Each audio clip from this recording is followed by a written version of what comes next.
Big turnaround, Andrew, from 4 weeks ago. I think the margin, indeed, Brisbane kicked some 40 goals 4 weeks ago. Today, first quarter, we came in ahead at the end of the game to lose by 6 goals. Massive turnaround. What do you put down to? Yeah, it was a massive turnaround. I think that the main reason. The main reason the results was turned around is because I think we didn't play. We had no selfish players out there. It was 23 blokes committed to the things we worked on at training, what we spoke about before the game, and when you get that, it just improves you immeasurably. And it only takes 2 or 3 or 4, as I just told the group, to do their own thing or have their own agenda. And it's disappointing from that point of view too, because it's sort of come to us now at round whatever it is, and we play like that against Redlands, we beat them. We play like that against Labrador, we beat them. So many other games we pick up along the way if we're committed to that style of football week in, week out.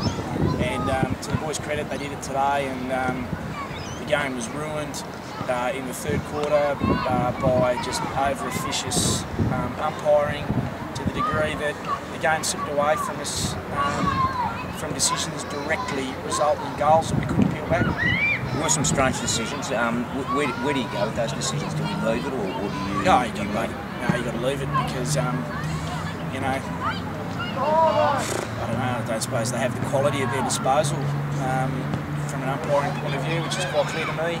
And if they haven't, you get what you get. But I just would have thought it's not too hard to be able to teach people just to let things go. It's always better to err on the side of missing free kicks than plucking free kicks all the time. And it was just a good game of football ruined by umpires that want to make things about themselves. And I don't normally worry about this sort of stuff, but in the third quarter today was possibly the worst display I've seen in this competition, or even competition that I've played in for possibly ever.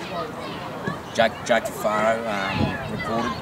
Is that a concern for the club? Do you think he'll get off? Definitely. I mean, yeah, Jake's one of our best players, but the umpires seem to be unaccountable to anything else. So if you say something to them, then you get suspended. So I don't know. Kangaroo court will probably see him out.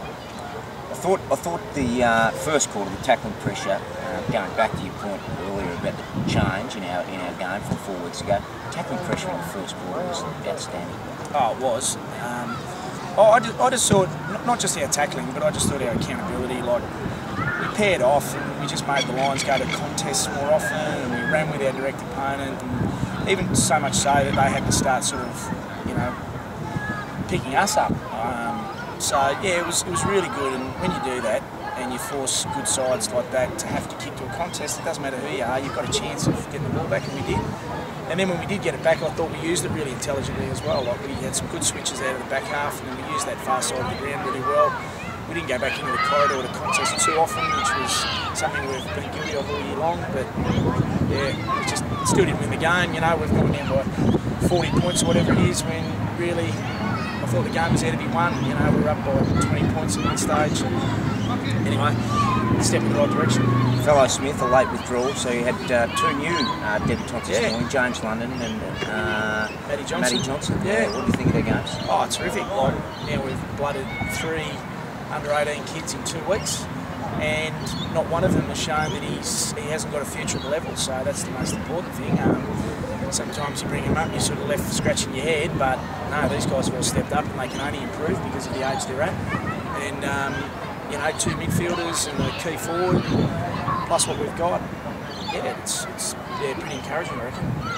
Yeah. The other end of the spectrum, of course, JV, last game. Possibly he may get back later in the year, but you think it's his last game of the club? No, it's his last game here. He'll be coming to Sydney with us next week. Oh, he does play next week? Yeah, he plays next week, and so he's got 1 more game left for the club, and it was his last game here at home. So yeah, it's been a fairly stellar career by JB, and he'll be sorely missed because he's such apart from the fact he's a very good player, he's a very good leader. He uses his voice out in the ground, and he leads the side well. So yeah, it's going to be a massive hole to fill, but every club has to go through that transition of losing good leaders around the place, and now it's our turn, and he won't be the first. So yeah, it's going to be a pretty big challenge for us. East Hills Eagles next week. Played them already in the Foxtel Cup and successful there. You go in with confidence? Yeah. Oh, look, obviously we've been down to Sydney and beat them already, so that's encouraging. They've been going okay. Like, they had a few players out that day we played them, but I still reckon that we go down and we play like that, we should account for anybody, really. Yeah, well, as I said, if we play like that, we would match it with just about every side in the competition on a regular basis. So I don't see why. I don't see why we don't beat East Hills if we do that again. Good luck for next week. Good on you, Millsy. See you in Sydney. Good job, mate.